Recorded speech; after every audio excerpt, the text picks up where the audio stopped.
बात सुने और मेरी बात ध्यान से सुनिए। बस लेटकर ये कहना अगर होगा तो होगा, ये एक घोटाला है। बस लेटकर ये कहना अगर परमेश्वर चाहेगा तो होगा, ये एक स्कैम है। परमेश्वर ही हमें उठने के लिए कह रहे हैं, परमेश्वर ही हमें चमकने के लिए कह रहे हैं। परमेश्वर ने हमें रोशनी दिए हैं, लेकिन चमकने के लिए हमें उठना होगा, नहीं तो रोशनी बेकार हो जाएगी। आज बहुत सारे लोग इंतजार कर रहे हैं कि स्वर्गदूत उनके पास आएंगे, उनके हाथ को पकड़ेंगे और ले जाएंगे। ये कभी होने वाला नहीं है। आज उन लोगों से पूछिए जो हम लोगों से आगे निकल गए हैं, उन लोगों से पूछिए जो अभी इसी वक्त देश में प्रभाव डाल रहे हैं, और वे आपको बताएंगे कि उन्हें क्या कीमत चुकानी पड़ी।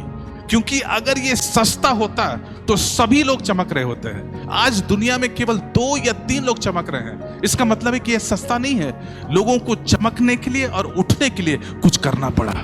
इसलिए आज सुबह इस बैठक में हम लोग कीमत चुकाना सीखेंगे, और मैं आपको उन लोगों के विषय में एक केस स्टडी करूंगा जो अपने जीवन में कुछ भी नहीं थे, अपने पीढ़ी में कुछ भी नहीं थे, बस आपको यह दिखाने के लिए कि आपको आगे बढ़ने और चमकने के लिए किसी लाभ या एडवांटेज की जरूरत नहीं है।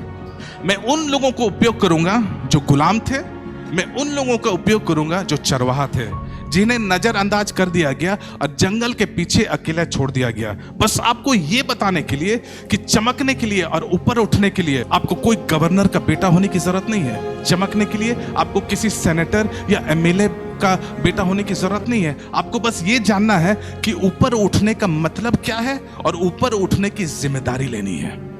आप एक गुलाम बनकर के चमक सकते हैं। यूसुफ ने हमें दिखाया था, वो एक कैदी था और वो चमक रहा था। यूसुफ एक चरवाहा लड़का था जिसे जंगल में अकेला छोड़ दिया गया था और वो चमक रहा था। जब सैमुएल भविष्यवक्ता दाऊद के घर में आया तो उसने जैसी को कहा कि अपने 7 बेटे को मेरे पास ले आओ।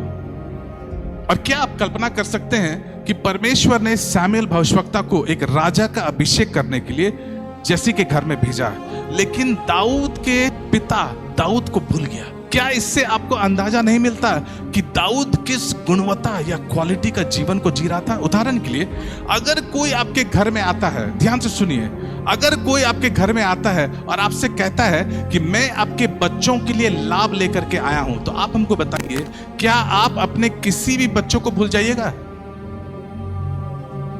हेलो, क्या आप अपने किसी भी बच्चों को भूल जाइएगा? नहीं। आपको यह दिखाने के लिए कि वो आदमी सचमुच दाऊद को भूल गया, कि वो उस परिवार का हिस्सा ही नहीं था। और क्या आप जानते हैं कि जब वो विशेष अवसर चल रहा था, दाऊद कहां पर था? दाऊद जंगल में अकेला था भेड़ों के साथ में, और वे इसके बारे में भूल गए। वास्तव में उन्हें इसकी इतनी भी परवाह नहीं थी कि दाऊद जंगल में अकेला था। कल्पना करें कि एक शेर दाऊद को मार सकता था, एक भालू दाऊद को मार सकता था, क्योंकि वो अभी भी एक छोटा सा ही लड़का था। उसका पिता को पता नहीं था कि परमेश्वर का शक्ति या सामर्थ्य उसके अंदर काम कर रहा है।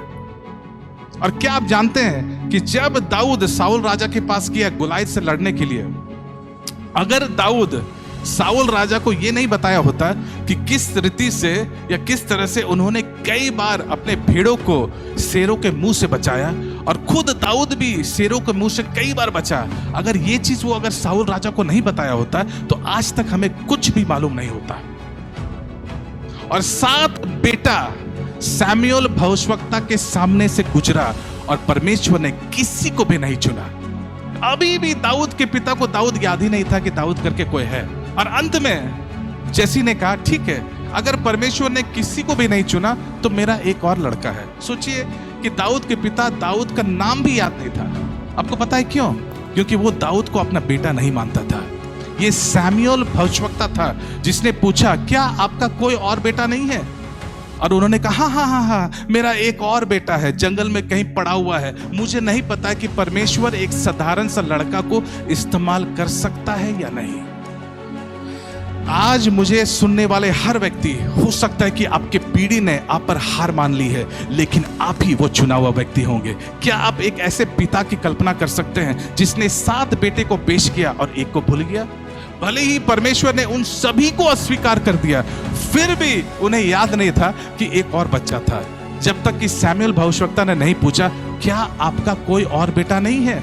और उन्होंने बड़ी लापरवाही से उत्तर दिया, हाँ, मेरा एक और बेटा है। मेरे प्रिय मित्रों, हो सकता है कि आज लोगों ने आपको तुच्छ समझा हो, लेकिन आज ये आपका उठने और चमकने का मौसम है। इसलिए कहता है उठ प्रकाशमान हो, क्योंकि तेरा प्रकाश आ गया है।